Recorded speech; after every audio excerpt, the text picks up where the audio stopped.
Assalamualaikum warahmatullahi wabarakatuh. Dengan saya, Ikrimah Neha, mahasiswi dari Prodi S1 Keperawatan semester 3 Stikes Patria Husada Blitar. Di sini saya akan melakukan penyuluhan tentang bahaya merokok.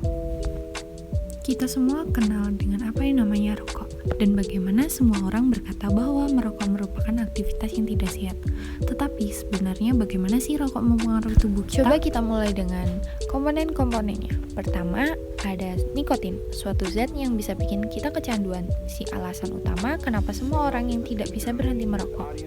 Bahkan, dia adalah alasan kenapa mereka yang berniat berhenti merasa tidak nyaman dan akhirnya ditarik kembali.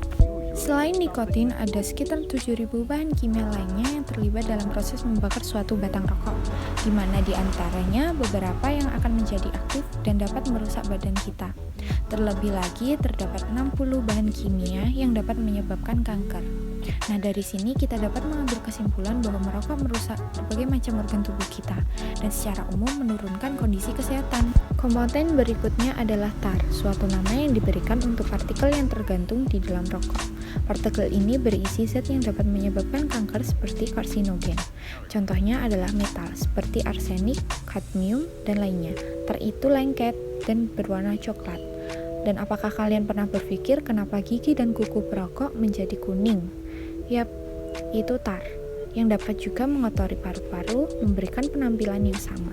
Yang selanjutnya adalah karbon monoksida, suatu gas yang dalam jumlah banyak dapat berakibat fatal karena menggantikan oksigen yang seharusnya tersirkulasi di darah. Gampangnya seperti ini, di darah terdapat sel darah merah dan di sel darah merah terdapat hemoglobin.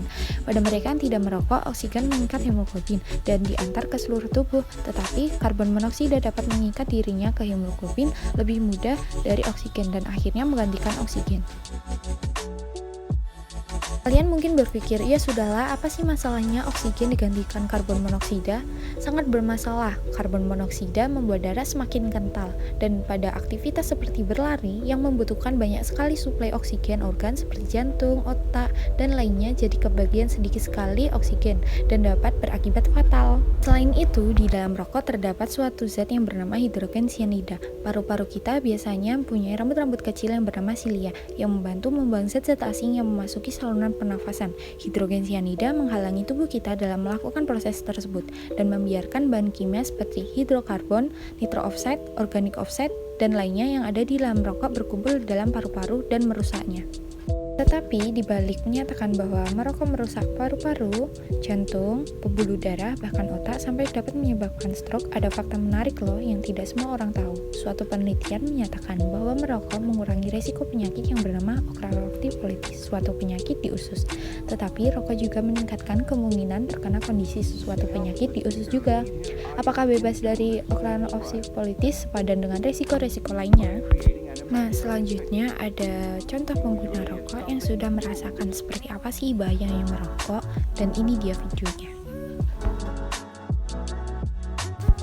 Nah, ini guys, namanya Terry, dan dia itu seorang perokok. Nah, dia itu di pagi hari, dia harus menggunakan lidah buatan, rambut dia sudah rontok, dan harus pakai wig. Nah, itu dia juga pakai itu tenggorokannya itu sudah dioperasi. Itu dia harus pakai voice device namanya. Nah, dari sini coba deh kalian tanyain pendapat teman-teman kalian yang merokok ataupun yang bebas dari rokok. Apakah kalian akan terus melanjutkan merokok atau kalian akan berhenti merokok? Apakah kalian akan mulai merokok atau tetap menjauhkan diri dari rokok?